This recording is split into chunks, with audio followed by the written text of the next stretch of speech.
ప్రేక్షక మహాశయులకు శుభాశిస్సులు.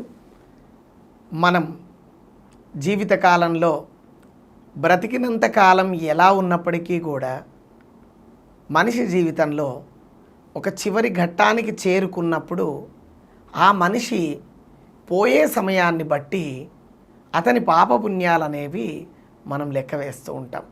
అంటే ఒక ధార్మికమైన జీవనం గడిపి వారు మరణావస్థ కాలంలో చాలా అవస్థను వెళ్ళదీస్తూ ఆయన ప్రాణం చాలా రోజులు ఆ మంచం పైన ఉందనుకోండి, అంటే ఆ శవంలాగా దానిపైన ఉండి కదలలేని పరిస్థితుల్లో వేరే వాళ్ళందరూ కూడా ఆ యొక్క సేవలు చేయలేక తిట్టుకునే పరిస్థితి కూడా ఏర్పడుతుంది కొన్ని సందర్భాల్లో.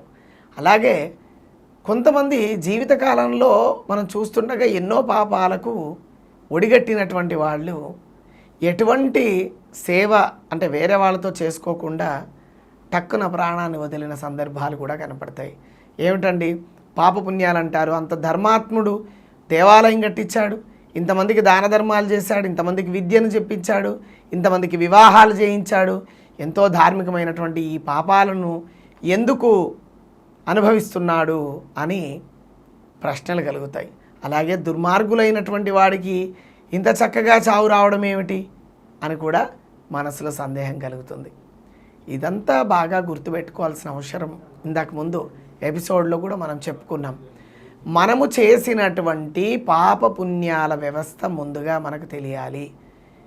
ఇక్కడ ఒక పాపం చేశాను, దానికి ప్రాయశ్చిత్తంగా నేను ఇంకొక పుణ్యం చేసుకుంటే ఈ పాపం నశించిపోతుంది అనేటువంటి అజ్ఞానంలో మనం పడడమే దీనికి ప్రధానమైనటువంటి కర్మ. చేసేటువంటి వ్యక్తి తాలూకు పుణ్యఫలము ఏదైతే ఉందో ఏ రాశి నుండి అంటే ఏ భాగం నుండి వారు ఈ ధార్మికమైనటువంటి ప్రయత్నాలు వనరిస్తున్నారు అంటే మరి వాళ్ళు ఇచ్చేటువంటి దాంట్లో పిత్రార్జితమైనటువంటి సొమ్ముల్ని దానం చేస్తున్నారా, స్వార్జితమైనటువంటి సొమ్ముల్ని దానం చేస్తున్నారా, ఆ సంపాదించబడినటువంటి పిత్రార్జితం కూడా ఏ విధమైనటువంటిది నెత్తుటి కూడా లేక ధార్మికమైన సంపాదన అనేది కూడా మనకు అందులోకి వస్తుంది. అయితే తన జన్మలో ఏ విధంగా సంపాదించాడు, ఎంత రకమైనటువంటి దానాలు చేశాడు అనే విషయం ఒక పక్కకు పెడితే మరణకాల అవస్థల యందు మాత్రము తన పూర్వజన్మలో చేసినటువంటి పాప రాశిని పూర్తిగా దగ్ధం చేసుకునేంత వరకు కూడా ఈ యొక్క జన్మ ఇలాగే ఉంటుందట. అందువలన తాను మరణించిన తరువాత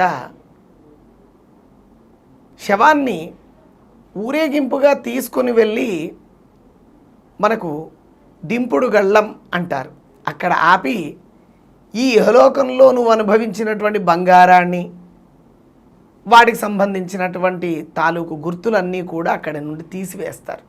శరీరం మీద ఉండేటువంటి బంగారు నగలనండి ఏవైనా, అంటే ఏదైనా ఒక బంగారు నగ ఉందంటే దాని ప్లేస్లో ఒక చిన్న తాడు కట్టడము, లేదంటే ఆ దానికంటే తక్కువ స్థాయిలో ఉండేటువంటి ఒక కడియం బంగారపు కడియం వేసుకునేటువంటి వాడికి ఒక చిన్న కొన్ని చోట్లల్లో అయితే కనుక ఒక చిన్న నారపోస లాంటిది లేకపోతే ఒక సిబ్బి తీగ లాంటి దాన్ని ఒకటి చేసి పెడతారు. మరి కొంతమంది లోహాలను కూడా వేస్తూ ఉంటారు. నిజానికి శాస్త్రీయ అనుసారంగా ఇటువంటివి ఏమీ కూడా వచ్చేటప్పుడు మనం ఏమీ తీసుకొని రాలేదు, వెళ్ళేటప్పుడు ఏమీ తీసుకువెళ్ళకూడదు అనేటువంటిది నియమం చేతన పెద్దలన్నీ తీసేస్తారు. ఈ దింపుడు గళ్ళం తర్వాత తీసుకుని వెళ్ళి శ్మశానంలో మనని అక్కడ పెట్టి దానికి ఆ యొక్క కట్టెల పరుపునుగా మనకు చేసి చివరి కాలంలో ఉండేటువంటి పరుపు ఏమిటయ్యా అంటే కట్టెల పరుపు శ్మశాన వాటికలో మనం దానిపైన పెట్టేసేసి చక్కగా ఒక కుండలో నీళ్లు తీసుకొని వచ్చి ఆ కుండకు ఉండేటువంటి దాంట్లలో మన చుట్టూ కూడా ఆ చనిపోయిన శవం చుట్టూ 3 ప్రదక్షిణాలు చేస్తాడు ఆ యొక్క అగ్నిచితి వెలిగించేటువంటి వ్యక్తి. ఆ వ్యక్తి వెలిగించేటప్పుడు ఏమిటయ్యా అంటే అతని వెనక భాగంలోంచి ముందు ఒక చిన్న ఆ కాటి కాపరి ఒక కొడవలితో ఒక రంధ్రాన్ని వేస్తాడు. ఆ పై భాగంలో వేసిన రంధ్రము చుట్టూ తిరుగుతూ ఉండగా ఒక పరిక్రమణ పూర్తవుతుంది. దానితో తనకు ఉండేటువంటి ఇహలోకంలో ఉండేటువంటి శరీరం మీద ఉండేటువంటి ఆసక్తి, ప్రేమ, తనవాళ్ళు అనేటువంటి బంధుత్వాల మీద దగ్గర పైన ఉండేటువంటి వాటిని పోగొట్టుకోవడం కోసం. ఇక రెండవ పరిక్రమణకు వచ్చినప్పుడు మరొక వేటు వేస్తాడు. ఆ రెండవ వేటు వేసినప్పుడు ఇంతకుముందు ఒక రంధ్రంగా తిరిగింది, ఇప్పుడు 2తో తిరుగుతుంది. ఈ 2 తిరిగేసరికల్లా ఆ రెండిట్లలో ద్వయస్థితిని కలిగినటువంటి ఈ యొక్క బుద్ధి శరీరం నుంచి విడిపోయినటువంటి ఆత్మ ప్రత్యేకంగా మారడం కోసం చేసేటువంటి ప్రక్రియ. ఆ తరువాత శరీరం నుండి ఈ ఆత్మను కూడా విడదీయడం కోసము మూడవ పరిక్రమణగా మనము మూడవ పరిక్రమణకు వెళ్ళినప్పుడు మరొక వేటు వేస్తారు. అప్పుడు అంతకుముందు ఉండేటువంటి మొదటి పరిక్రమణలో 1, రెండవ పరిక్రమణలో 2, మూడవ పరిక్రమణంలో ఉండేటువంటి 3 ధారలు ఆ వేటు ద్వారా వస్తాయి. దీని ద్వారా ఆ యొక్క అస్థిపంజరము శరీరంలో ఉండేటువంటి ఆత్మ కూడా పూర్తిగా బయల్వడి బయటకు వెళ్ళిపోవాలి అని 6 ధారలతో కలిగినటువంటి ఆ యొక్క షడంగాలతో కూడినటువంటి ఈ యొక్క ఐహికమైనటువంటి సుఖాలు ఏవైతే ఉన్నాయో ఆ వాటన్నింటి నుండి కూడా మనం విడుదల కావడం కోసము మనిషికి చేసేటువంటి అంత్యవేష్టి సంస్కారం అని అంటారు. ఈ అంత్యవేష్టి సంస్కారం తర్వాత ఈ శరీరాన్ని శుచి చేసిన తర్వాత ఆ పరిక్రమణ పూర్తయిన తర్వాత చితిని వెలిగించడం జరుగుతుంది.